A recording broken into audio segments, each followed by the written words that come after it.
Hello everyone, welcome to the class. Today we are going to read History Lesson 1, The Rise of Nationalism in Europe. Okay इससे पहले मैंने 8 video किए हैं, ये video number 9 है.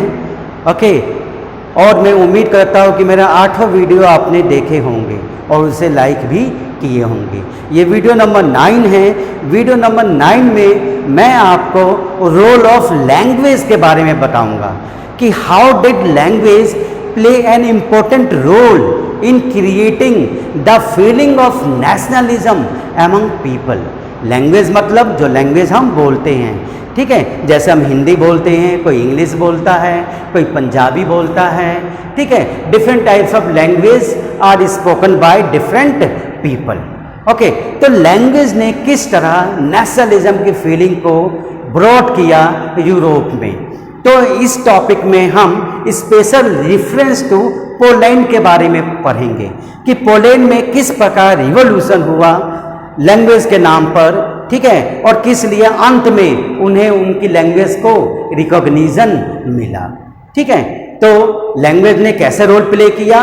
Language played an important role in creating the feeling of nationalism among the people, because in the country if the same language is spoken by the entire people then they have unity.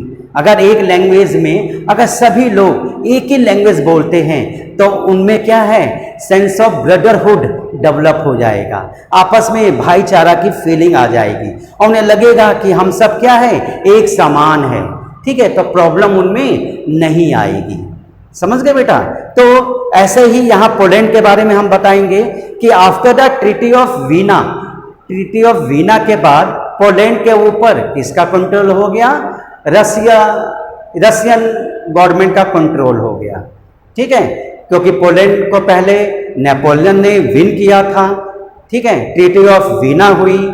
ठीक है, Europe का settlement करने के लिए Napoleon Bonaparte के बाद treaty of Veena हुई Europe का सेटलमेंट करने के लिए. और यूरोप का सेटलमेंट करने के बाद उन्होंने पोलैंड का जो हिस्सा है वो किसको दे दिया, रशियन गवर्नमेंट को दे दिया. तो रशियन गवर्नमेंट का क्या है, पोलैंड के ऊपर कंट्रोल हो गया. तो पोलैंड के ऊपर कंट्रोल होने के बाद रशियन गवर्नमेंट ने रशियन लैंग्वेज को पूरे पोलैंड में इम्प्लीमेंट कर दिया. पोलिश लैंग्वेज के ऊपर उन्होंने बैन लगा दिया. ठीक है, पोलैंड में जितने भी स्कूल, कॉलेज, यूनिवर्सिटीज थे उन सब में पोलिश लैंग्वेज को हटा के रशियन लैंग्वेज इम्प्लीमेंट कर दिया गया. ठीक है, पोलिश लैंग्वेज की जो बुक्स थी उन सभी बुकों को चेंज करके रशियन लैंग्वेज की बुकों को इम्प्लीमेंट कर दिया गया. जितने भी टीचर थे वहाँ जो कि पोलिश टीचर थे, पोलिश टीचर को वहाँ से हटा दिया गया और रशियन टीचरों की रिक्रूटमेंट वहाँ की गई, भर्ती की गई. और जो भी पोलिश लैंग्वेज बोलता उसके ऊपर बैन लगा दिया गया. ठीक है, रशियन लैंग्वेज बोलने वाले पोलिश लोगों को प्रेफरेंस दिया जाता. यहाँ तक कि जितनी वहाँ प्रेयर होता, ऑफरिंग्स होती, ठीक है, पूजा पाठ होती, वर्शिपिंग होती, चर्च की गैदरिंग होती, ठीक है, वो सब क्या है, रशियन लैंग्वेज में होगी, पोलिश लैंग्वेज में नहीं होगी. जितने भी प्रीस्ट या बिशप्स जो कि वहाँ चर्च के पुजारी होते हैं, मेंबर होते हैं, जो वहाँ पूजा पाठ कराते हैं, अपने धर्म को फॉलो कराते हैं, अपने धर्म की सेरेमोनीज कराते हैं. अब ठीक है, जिन भी इन लोगों ने, बिशप्स और प्रीस्ट ने अपोज किया उन सबको अरेस्ट कर लिया गया. अरेस्ट करने के बाद उनको स्ट्रिक्टली पनिशमेंट दी गई. ठीक है, मतलब पोलिश लैंग्वेज को टोटली इग्नोर कर दिया गया. जब पोलिश लैंग्वेज को इग्नोर कर दिया गया तो पोलैंड के लोगों के मन में नेशनलिज्म की फीलिंग आई अपने लैंग्वेज के प्रति. उन्होंने सोचा कि उनके लैंग्वेज को किस तरह इग्नोर कर दिया गया, किस तरह सिर्फ रशियन लैंग्वेज को ही प्रेफरेंस दी गई. उन्हें ये बात अच्छी नहीं लगी. वो चाहते थे कि उनकी लैंग्वेज को भी प्रेफरेंस दिया जाए. That is why they started movement against the Russian ruler and they wanted to get recognition of their language. A large number of groups were organized, people joined the group, and all the people revolted against the government. At last, Russian government was forced to give recognition to Polish language. अंत में क्या है, रसिया की government मजबूर हो गई और तब रशियन की गवर्नमेंट ने क्या है, पॉलिश लैंग्वेज को प्रेफरेंस दिया, रिकॉग्निशन दिया। तो कहने का मतलब ये है कि किस प्रकार लैंग्वेज ने नेशनलिज्म की फीलिंग पोलैंड में क्रिएट हुई। तो आइए इसी चीज को हम इस टॉपिक में पढ़ते हैं। इस वीडियो का हमारा फर्स्ट टॉपिक है, वीडियो नंबर 9 का हमारा फर्स्ट टॉपिक है role of language in creating nationalism feeling among European people. तो फर्स्ट पॉइंट है इसका, language played an important role in developing nationalist sentiment. Sentiment का मतलब होता है भावना, ठीक है। लैंग्वेज ने क्या है, लोगों के मन में नेशनलिस्ट भावनाओं को जागृत किया, ठीक है, जगाया among the people of Europe, Europe के पीपल में, ठीक है। And all the people of Europe wanted to preserve और सेव their language, वो अपनी लैंग्वेज सेव करना चाहते थे। क्यों? क्योंकि if they would have same language in their country, अगर उनकी कंट्री में सेम लैंग्वेज होगी तो उनमें क्या होगा, यूनिटी होगी। अगर सेम लैंग्वेज नहीं होगी, डिफरेंट लैंग्वेज बोलेंगे तो डिफरेंट लोगों का अपना अलग अलग ग्रुप होता रहेगा और उनमें यूनिटी नहीं आएगी। सेकेंड पॉइंट है, after the treaty of Veena, treaty of Veena के बाद Poland was under Russian rule. Poland क्या है, पोलैंड के ऊपर रूस का कंट्रोल हो गया and Russian ruler forced polish language out of school. Russian government ने क्या किया, पॉलिश लैंग्वेज को स्कूल, यूनिवर्सिटी, कॉलेज से हटा दिया, बाहर कर दिया। And impose Russian language everywhere, और हर जगह उन्होंने क्या है, रशियन लैंग्वेज को इंप्लीमेंट किया। नेक्स्ट पॉइंट है आपका, all the polish teachers were expelled, जितने भी पॉलिश टीचर्स थे स्कूल में सबको हटा दिया गया। And teachers who were speaking Russian were recruited, और जो भी रशियन लैंग्वेज बोलते, रशियन लैंग्वेज में पढ़ा सकते थे, रशियन लैंग्वेज फ्लुएंटली बोल सकते थे, उन्हीं का रिक्रूटमेंट किया गया। ऐसे ही जितनी भी जॉब थी, जॉब में से पॉलिश लैंग्वेज को हटा दिया गया और रशियन लैंग्वेज इंप्लीमेंट की गई, और जो भी रशियन लैंग्वेज लोग बोलते थे उनको जॉब दिया गया। नेक्स्ट पॉइंट है आपका, Russian language was also use in church gathering. Church के जितनी भी गैदरिंग होती, सेरेमोनी होती, रिलीजियस जितने भी इंस्ट्रक्शंस होते, ओके, फंक्शंस होते, सेरेमोनीज होती, उन सब में रशियन लैंग्वेज को ही फॉलो किया गया और पॉलिश लैंग्वेज को हटा दिया गया। प्रेस एंड बिशप्स अपोज्ड, जो भी प्रेस और बिशप ने इस चीज को अपोज किया, दे वर अरेस्टेड, उनको अरेस्ट कर लिया गया। एंड गिवन पनिशमेंट, उनको क्या है, पनिशमेंट दी गई। लास्ट पॉइंट है आपका, so the people of Poland did not like, इसलिए लोगों को, पोलैंड के लोगों को, ठीक है, ये अनजस्ट रूल अच्छा नहीं लगा। उनकी लैंग्वेज को जो इग्नोर किया गवर्नमेंट ने, ये चीजें उन्हें अच्छी नहीं लगी, ठीक है। वो चाहते थे उनकी लैंग्वेज भी, जैसे रशियन लैंग्वेज लोग बोलते हैं, प्रेफरेंस दी जाती है, उनके लैंग्वेज को भी प्रेफरेंस दी जाए, ठीक है। तो इसीलिए दे रिवोल्टेड, उन्होंने रिवोल्ट किया और अंत में उनके लैंग्वेज को क्या मिला, प्रेफरेंस मिला। तो समझ गए होंगे आप role of language. Next topic है हमारा role of culture in nationalism, मतलब how did culture played an important role in creating the feeling of nationalism among people. Culture ने किस प्रकार लोगों के मन में नेशनलिज्म की फीलिंग को क्रिएट किया। सबसे पहले कल्चर, क्या आप कल्चर का मतलब जानते हैं? What do mean by culture? Culture means the way of living. हमारे जो वे ऑफ लिविंग है उसको हम कल्चर कहते हैं।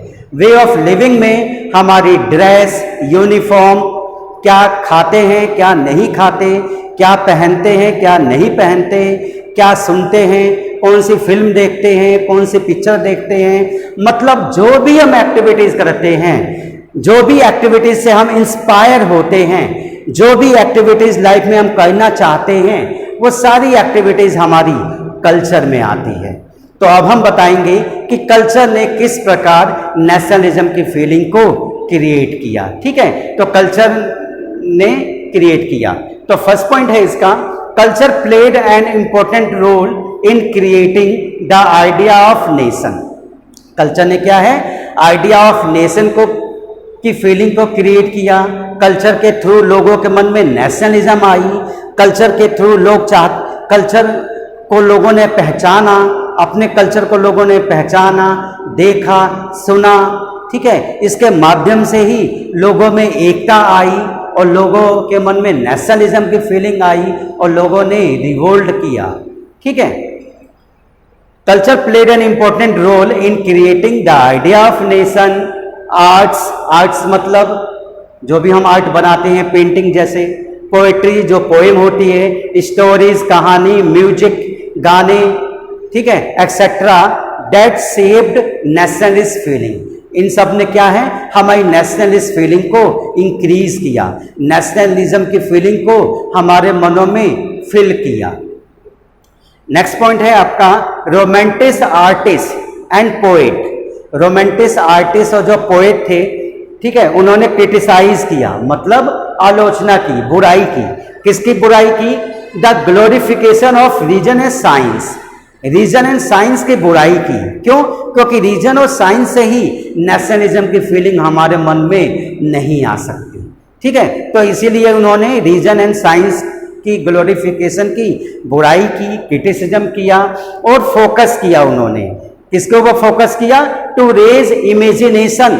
इमेजिनेशन हमारी कल्पना जो होती है, ठीक है, इमेजिनेशन को रेज करने के लिए कहा, आइडियाज को स्टैब्लिश करने के लिए कहा, आइडियाज क्रिएट करने के लिए कहा, and thinking to create collective heritage. ठीक है, साइंस और रीजन को क्रिटिसाइज करके उन्होंने जोर दिया कि इमेजिनेशन को डेवलप करना चाहिए, आइडिया को डेवलप करना चाहिए, थिंकिंग को डेवलप करना चाहिए। यदि हम अपनी इमेजिनेशन, आइडिया और थिंकिंग को डेवलप करते हैं, तब हमारी मन में नेशनलिज्म की फीलिंग आएगी। हम लोगों के दुखों के बारे में समझेंगे, सभी आदमी हमारे बारे में सोचेंगे। ठीक है, समझ गए बेटा।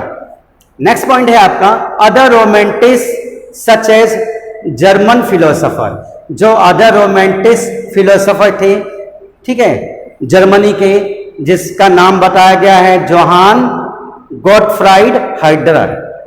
ठीक है, जर्मन क्या थे? फिलोसोफर थे ये, Johann Gottfried Herder. He was a German philosopher.